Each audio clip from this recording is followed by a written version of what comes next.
Vaqtinchalik boshpana yoki ijara uylarda yashab kelayotgan ayolning hayoti hamisha ham xotirjam o'tmasligi bor gap, ayniqsa farzandi nogiron yoki boquvchisi olisda bo'lsa. Bunga sirdaryolik 2 nafar ayol o'z turmush tarzida ko'p bora amin bo'lgan, lekin ilojsizlikda yashab kelayotgan edi.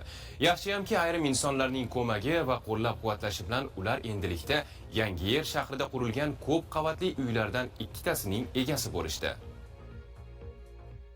15 yildan buyon ijara-ijara yashashdan charchagan bu ayolning 3 nafar voyaga yetmagan farzandlari bo'lib, turmush o'rtog'i xorijga ishlash uchun ketgandi. Lekin oilaning oylik daromadi ijara to'lovlaridan ortmas, ro'zg'or yuki esa yana ayolning zimmasida edi. Shunda Gulnoza uy olishda yordam so'rab viloyat soliq boshqarmasining mutasaddilariga murojaat qilishga majbur bo'ldi. 2021-yilda bizga subsidiya ajratdi.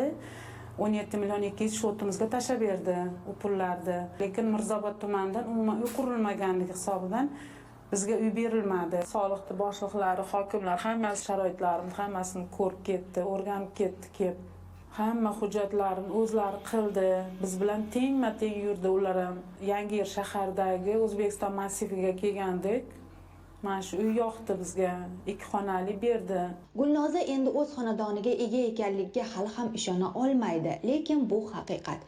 U kabi orzusi ushalgan Dilrabo Boboqulova esa nogiron farzandi uchun uy olish maqsadida 5 yildan buyon subsidiya olish masalasida murojaat qilmagan tashkiloti qolmadi. Viloyat soliq boshqarmasiga murojaat qilgandik. Mana shu uyni olishga yordam berdi.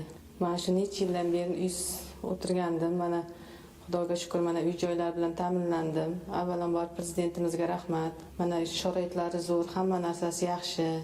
Shuningdek, mazkur xonadonlarning kredit to'lovlarini oyma-oy to'lab borishlari uchun bu ayollarga ish ham topib berildi.